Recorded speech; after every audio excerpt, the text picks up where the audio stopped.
शीना को उसके ससुराल वालों ने एक शादी में पसंद कर लिया था। अरे, वो लड़की तो बड़ी प्यारी है। मेरे बेटे अमन के लिए बात चलाओ ना। बस फिर क्या था, किसी रिश्तेदार के दखल से दोनों की शादी हो जाती है।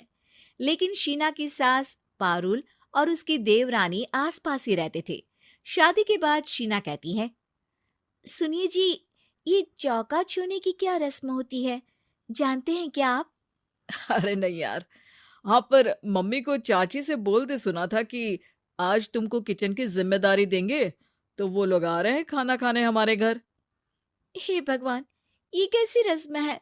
साड़ी पहनकर किचन में खाना बनाना, ये तो कंप्यूटर की कोड को डिकोड करने से भी ज्यादा मुश्किल काम है।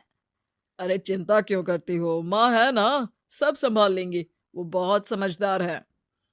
शीना को भी पति की बात ठीक लगती है। वहीं घर पर शीना की चाची सास, ससुर और उनकी बहू खाने पर पहुंचते हैं। शीना की चाची सास उसकी सास से कहती है, अरे कहाँ है दीदी, आप अभी भी किचन में हैं क्या? रस्म बहू की है या आपकी? चाची की बहू कहती है, और हमारी चौका छूने की रस्म थी तो हम तो सुबह 4 बजे ही किचन में पहुंच गए थे। अरे तेरी ताई ने सर पर चढ़ा रखा है बहू को। शीना सबकी बात सुने बगैर सामने आती है। अरे आज तो तेरी चौका छूने की रस्म थी ना, तुम ही देर से आई हो। वो चाची, मुझे ना साड़ी बांधने में देर हो गई। तो वक्त से उठा करो ना, पता है जब नई शादी है, रस्में होनी है, तो फिर थोड़ा कम आराम कर लोगी तो कुछ घट नहीं जाएगा। शीना की सास को बहुत बुरा लगता है कि चाची उसकी बहू से ऐसे बात कर रही है। अरे शीना, चलो किचन में, मैं तुम्हें समझा देती हूँ कि कैसे क्या करना है। देखो, मैंने सब बनाकर यहाँ रख दिया है। तुम्हें सिर्फ हलवा बनाना है। उसकी भी पूरी तैयारी कर दी है बेटा। बस किशमिश डालकर हलवा में मिलाकर लेकर आ जाना।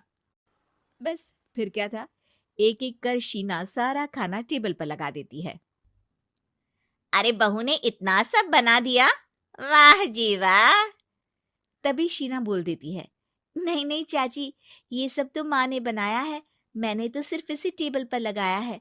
वो साड़ी पहनकर काम करना अभी थोड़ा मुश्किल होगा ना। चाची सास तो सुनकर मानो बिफर ही जाती है।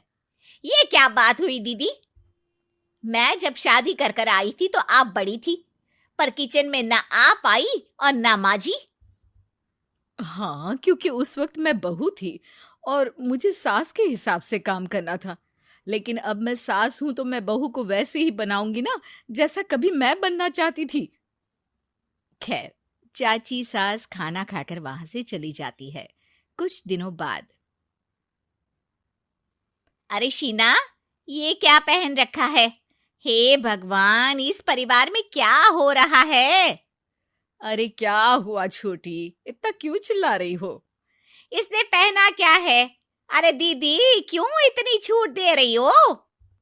शीना, जो कि सलवार सूट पहने खड़ी थी, चाची के गुस्से को देखते ही अंदर चली जाती है। देख छोटी, हम दोनों को आज की बहुओं से तुलना नहीं करनी चाहिए। वो दौर अलग था, आज का वक्त अलग है। देखिए दीदी, ये तो परंपरा है, हमारी सास ने हमें दी और आगे हमें अपनी बहुओं को देना है।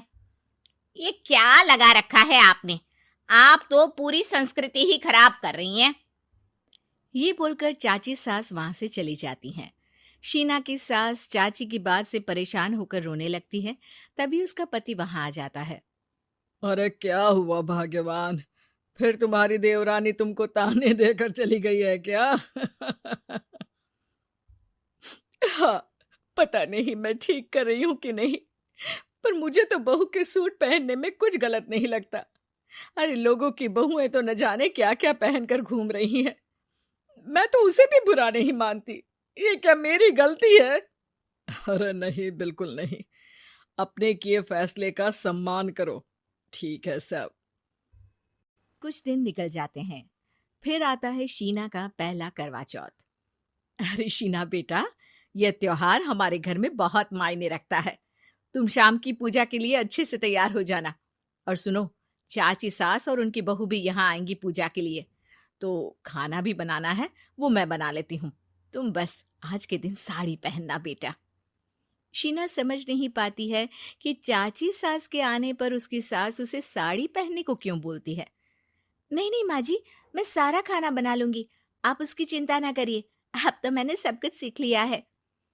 शीना की सास उसकी बात पर खुश हो जाती है। छोटी को पता न चले है कि मेरी बहू घर में सूट पहनती है, तो मैंने आज साड़ी पहनने को बोल दिया।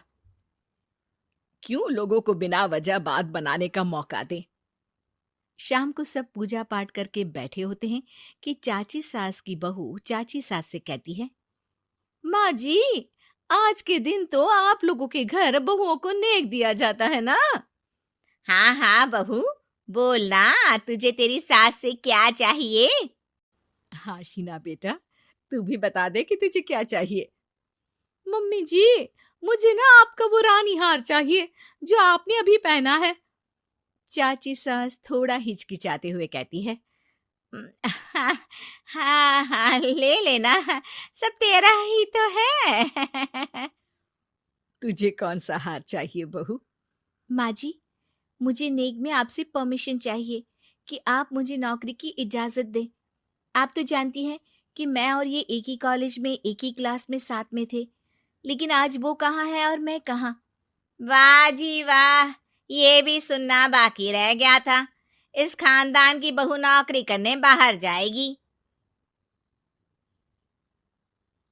और मैं भी तो इंटर पास हूँ, पूरे 2nd डिवीजन, लेकिन कभी मजाल है कि नौकरी की बात की हो।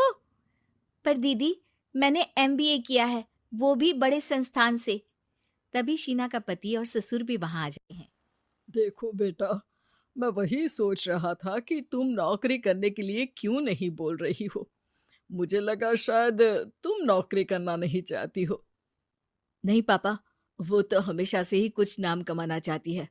अपने माता पिता को भी इसने कहा था कि वो आप लोगों को अपनी तरह से समझ लेगी।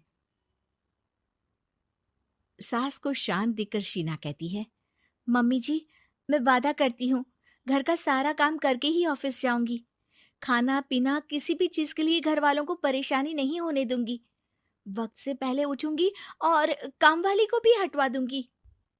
शीना की बात सुनकर सास हंस पड़ती है। अरे शीना, ये ज्यादा हो गया हाँ।